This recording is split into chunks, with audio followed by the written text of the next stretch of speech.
निसर्गाच्या कुशीमध्ये वसलेलं ते एक टुमदार असं गाव होतं.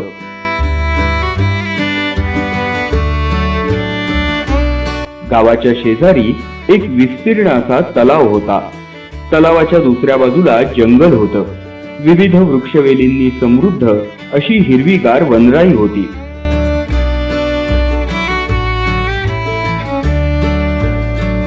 पावसाळ्याच्या दिवसात तलावातील पाण्याची पातळी वाढून पाणी गावामध्ये शिरायचं, म्हणून गावातील लोकांनी त्या तलावाच्या बाजूला बांध घातलेला होता.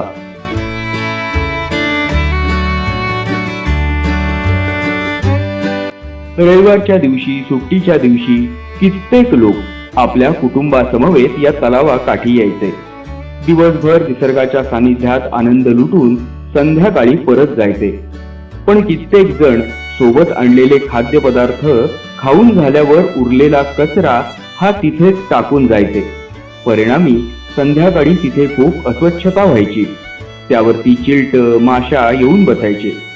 प्रत्येक सुट्टीच्या दिवशी संध्याकाळी तलावाकाठी हीच परिस्थिती असायची.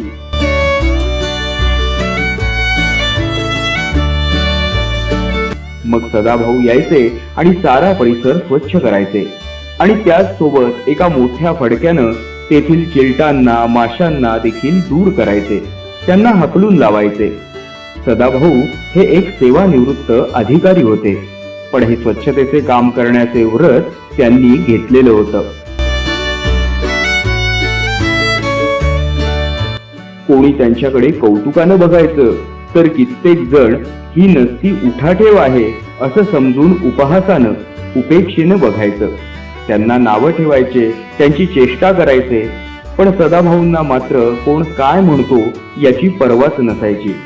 ते आपले समाजसेवेचे हे व्रत करत राहायचे.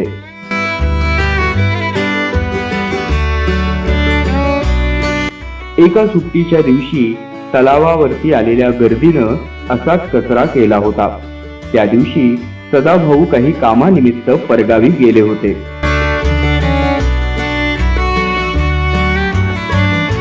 संध्याकाळी तलावावरील गर्दी ओसरल्यावर शेजारच्या जंगलामधून 2 हत्ती त्या तलावाच्या काठी आले. ते दोन्ही हत्ती तिथं खेळू लागले, मौज मजा करू लागले.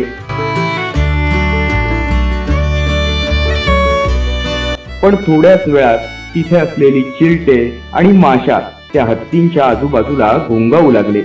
हत्तीच्या सोंडेमध्ये शिरू लागले. त्या चिलटांच्या आणि माशांच्या उपद्रवामुळे ते हत्ती अगदी त्रासून गेले, वैतागून गेले. त्या हत्तींना, त्या चिलटांना व माशांना मारता देखील येईना. त्या त्रासाने हैराण झालेले, वैतागून गेलेले ते हत्ती मग इकडे तिकडे सैरावैरा धावू लागले.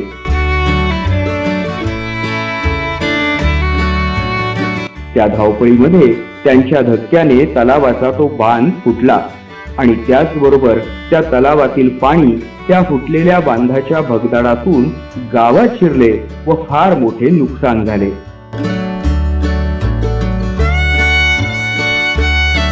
सदाभाऊ जी छोटीशी गोष्ट करत होते, जे लहानसे सत्कर्म करत होते, त्याला नसती उठाठेव म्हणणाऱ्या लोकांना आज त्यांच्या त्या छोट्याशा सत्कर्माचे महत्व पटले होते. तात्पर्य काय, तर आपल्या आजूबाजूला देखील असे कित्येक लोक असतात जे अशा अनेक लहान सहान समाज उपयोगी गोष्टी करत असतात, सत्कर्म करीत असतात. वरवर त्या गोष्टी खूप लहानशा, खूप क्षुल्लक वाटतात, पण त्यांचे परिणाम मात्र खूप मोठे आणि समाज उपयोगी असतात. म्हणूनच अशा लोकांच्या सत्कर्मात आपण देखील सहभागी व्हायला पाहिजे. आणि सहभागी होणे जर शक्य नसेल तर किमान त्यांच्या कार्याचा, त्यांच्या छोट्याशा कृतीचा उपहास किंवा उपेक्षा होणार नाही याची काळजी घेतली पाहिजे.